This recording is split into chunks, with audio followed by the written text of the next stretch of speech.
René Guénon, Introduction générale à l'étude des doctrines hindoues. Troisième partie, les doctrines hindoues. Chapitre 8, les points de vue de la doctrine. Les indications qui précèdent permettent de comprendre la coexistence dans l'unité essentielle d'une même doctrine traditionnelle d'une multiplicité de points de vue qui n'affectent en rien cette unité. D'ailleurs, en toute chose, chacun apporte évidemment dans sa compréhension une sorte de perspective qui lui est propre, et, par suite, on pourrait dire qu'il y a autant de façons de comprendre plus ou moins différentes qu'il y a d'individus. Mais cela n'est vrai qu'au point de départ, car dès lors qu'on s'élève au-dessus du domaine individuel, toutes ces différences, qui n'entraînent aucune incompatibilité, disparaissent nécessairement. En outre, de la différence qui est ainsi inhérente à la nature particulière des divers êtres humains, chacun peut encore, d'autre part, se placer à plusieurs points de vue pour étudier la doctrine sous tel ou tel aspect plus ou moins nettement défini, et qui pourra d'ailleurs l'être d'autant plus nettement qu'il sera plus particularisé, c'est-à-dire plus éloigné, dans l'ordre descendant des applications, de l'universalité principielle.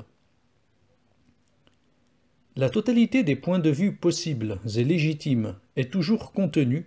en principe et synthétiquement, dans la doctrine elle-même,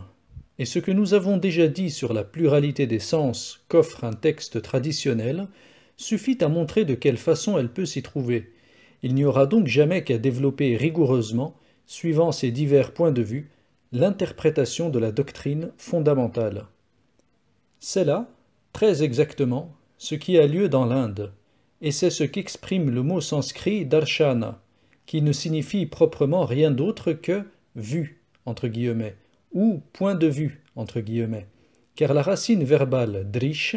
dont il est dérivé, a comme sens principal celui de voir, entre guillemets. Les darshanas sont donc bien les points de vue de la doctrine, et ce ne sont point, comme se l'imaginent la plupart des orientalistes, des systèmes philosophiques, entre guillemets, se faisant concurrence et s'opposant les uns aux autres, dans toute la mesure où ces vues, entre guillemets, sont strictement orthodoxes.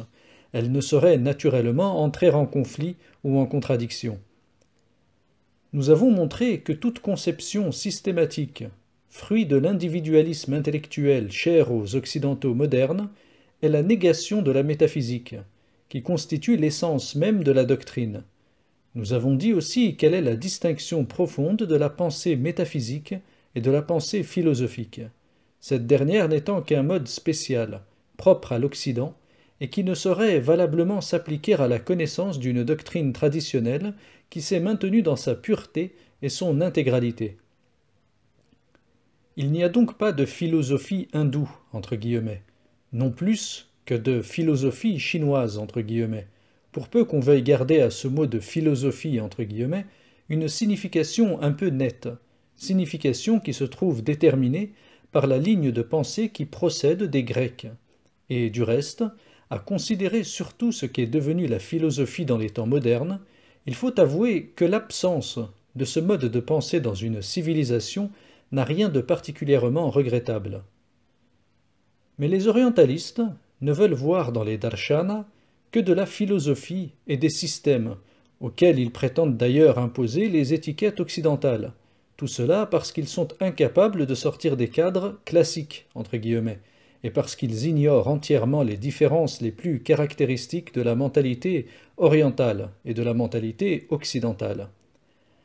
Leur attitude, sous le rapport dont il s'agit, est tout à fait comparable à celle d'un homme qui, ne connaissant rien de la civilisation européenne actuelle,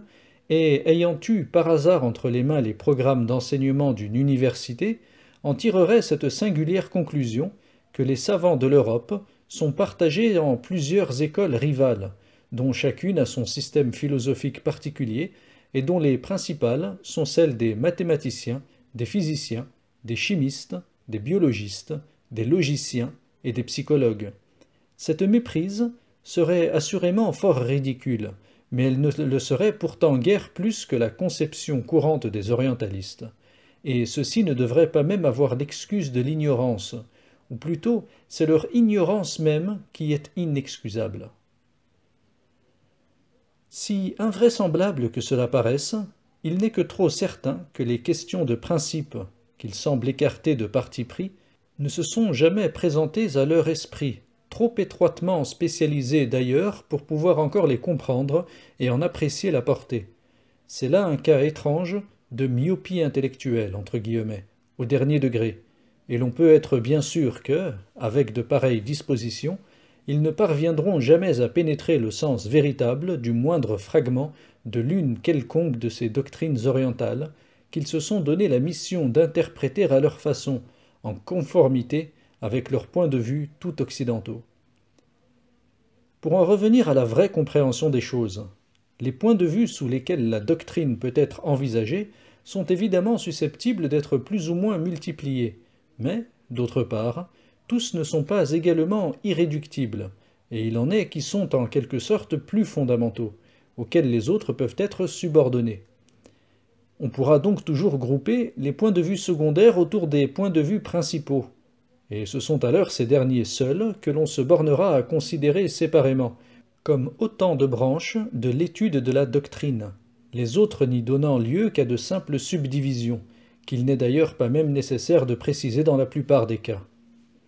Ce sont les grandes divisions, les branches principales, qui sont proprement les darshana, dans le sens que ce mot a pris habituellement, et, suivant la classification qui est généralement admise dans l'Inde, on en distingue 6, qu'il faut avoir soin de ne pas confondre, parce que leur nombre est le même avec ce qu'on appelle les 6 Vedangas. Le mot Vedanga signifie littéralement « membre du Veda », entre guillemets. Cette désignation est appliquée à certaines sciences auxiliaires du Veda, parce qu'on les compare aux membres corporels au moyen desquels un être agit extérieurement. Les traités fondamentaux qui se rapportent à ces sciences, dont nous allons donner l'énumération, font partie de la Smriti, et, en raison de leur rapport direct avec le Veda, ils y occupent même la première place. La Shiksha est la science de l'articulation correcte et de la prononciation exacte,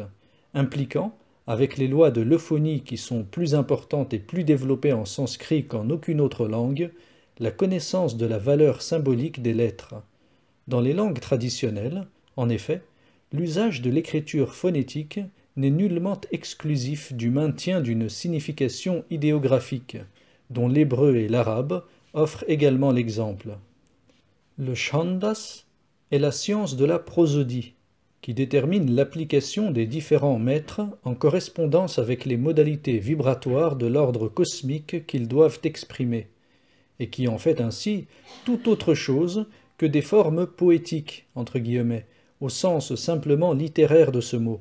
D'ailleurs, la connaissance profonde du rythme et de ses rapports cosmiques, d'où dérive son emploi pour certains modes préparatoires de la réalisation métaphysique, est commune à toutes les civilisations orientales, mais, par contre, totalement étrangère aux occidentaux. Le Vyakarana est la grammaire, mais qui, au lieu de se présenter comme un simple ensemble de règles paraissant plus ou moins arbitraires parce qu'on en ignore les raisons, ainsi que cela se produit d'ordinaire dans les langues occidentales, se base au contraire sur des conceptions et des classifications qui sont toujours en rapport étroit avec la signification logique du langage. Le Nirukta est l'explication des termes importants ou difficiles qui se rencontrent dans les textes védiques. Cette explication ne repose pas seulement sur l'étymologie, mais aussi, le plus souvent, sur la valeur symbolique des lettres et des syllabes, qui entrent dans la composition des mots. De là proviennent d'innombrables erreurs de la part des orientalistes, qui ne peuvent comprendre ni même concevoir ce dernier mode d'explication, absolument propre aux langues traditionnelles, et très analogue à celui qui se rencontre dans la Kabbale hébraïque, et qui, par suite, ne veulent et ne peuvent voir que des étymologies fantaisistes, ou même de vulgaires « jeux de mots » entre guillemets, dans ce qui est naturellement tout autre chose en réalité. Le Jyotisha est l'astronomie, ou plus exactement, il est à la fois l'astronomie et l'astrologie, qui ne sont jamais séparées dans l'Inde, pas plus qu'elles ne le furent chez aucun peuple ancien, même chez les Grecs, qui se servaient indifféremment de ces deux mots pour désigner une seule et même chose. La distinction de l'astronomie et de l'astrologie est toute moderne. Et il faut d'ailleurs ajouter que la véritable astrologie traditionnelle, telle qu'elle s'est conservée en Orient, n'a presque rien de commun avec les spéculations divinatoires entre guillemets que certains cherchent à constituer sous le même nom dans l'Europe contemporaine. Enfin, le kalpa, mot qui a du reste beaucoup d'autres sens, est ici l'ensemble des prescriptions qui se rapportent à l'accomplissement des rites et dont la connaissance est indispensable pour que ceux-ci aient leur pleine efficacité.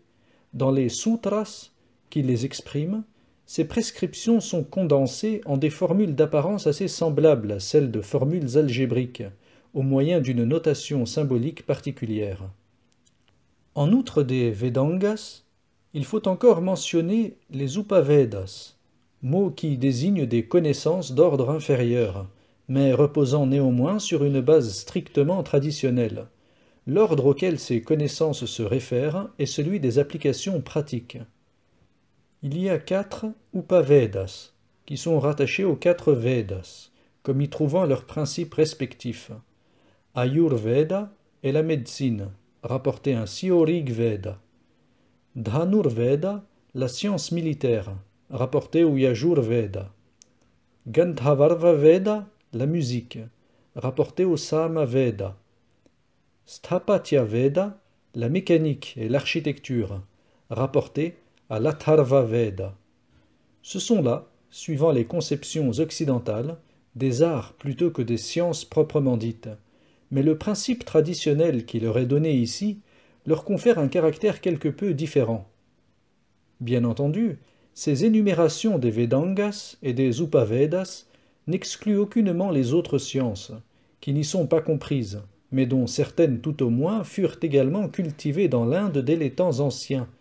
On sait que les mathématiques notamment, comprenant sous le nom général de Ganita, Patiganita ou Vyaktaganita, l'arithmétique,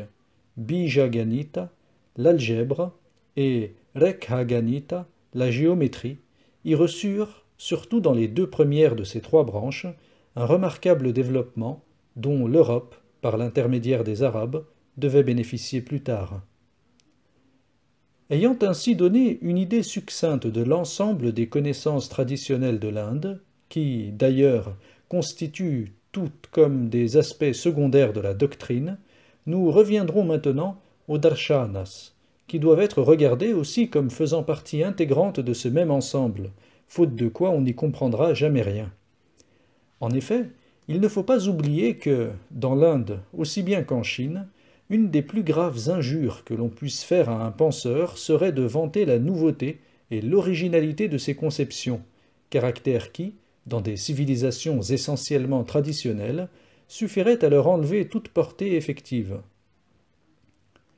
Sans doute, il a pu se former, parmi ceux qui se sont attachés spécialement à l'étude de l'un ou de l'autre des darshanas, des écoles se distinguant entre elles par quelques interprétations particulières. Mais ces divergences n'ont jamais pu aller bien loin sans sortir des limites de l'orthodoxie. Ne portant le plus souvent que sur des points secondaires, elles sont plus apparentes que réelles au fond, et sont plutôt des différences d'expression, d'ailleurs utiles, pour s'adapter à des compréhensions diverses. De plus, il est bien évident qu'un point de vue, entre guillemets, n'a jamais été la propriété exclusive d'une école quelconque, encore que, si l'on se contente de l'envisager superficiellement au lieu de chercher à en saisir l'essence, il puisse quelquefois paraître s'identifier avec la conception de l'école qui l'a principalement développée. La confusion sur ce point est encore de celles qui sont naturelles aux Occidentaux, habitués à rapporter à des individualités, comme de véritables inventions, entre guillemets, toutes les conceptions qui leur sont familières. C'est là un des postulats au moins implicites de leur méthode historique, entre guillemets. Et, de nos jours, le point de vue religieux lui-même n'échappe pas aux conséquences de cette tournure d'esprit spéciale, qui déploie à son égard toutes les ressources de cette exégèse antitraditionnelle à laquelle nous avons déjà fait allusion. Les 6 darshanas sont le Nyaya et le Vaisheshika, le Sankhya et le Yoga, la Mimamsa et le Vedanta, On les énumère habituellement dans cet ordre et par couple, afin de marquer leurs affinités. Quant à vouloir assigner à un ordre de succession chronologique à leur développement, c'est là une question vaine et sans intérêt réel, pour les raisons que nous avons déjà exposées, dès lors qu'il s'agit de points de vue qui, dès l'origine, étaient implicitement contenus en parfaite simultanéité dans la doctrine primordiale. On peut dire, pour les caractériser sommairement, que les deux premiers de ces points de vue sont analytiques, tandis que les quatre autres sont synthétiques. D'autre part, les deux derniers se distinguent des autres en ce qu'ils sont, d'une façon directe et immédiate, des interprétations du Veda lui-même, dont tout le reste n'est dérivé que plus lointainement. Aussi, les opinions hétérodoxes, même partiellement, n'y ont-elles aucune prise, tandis qu'il a pu s'en produire quelques-unes dans les écoles consacrées à l'étude des quatre premiers darshanas. Comme des définitions trop brèves seraient forcément incomplètes, peu intelligibles et par suite peu utiles, nous avons jugé préférable de réserver un chapitre particulier aux indications générales concernant chaque darshana, d'autant plus que le sujet est assez important, à l'égard du but que nous nous proposons ici, pour mériter d'être traité avec quelque étendue.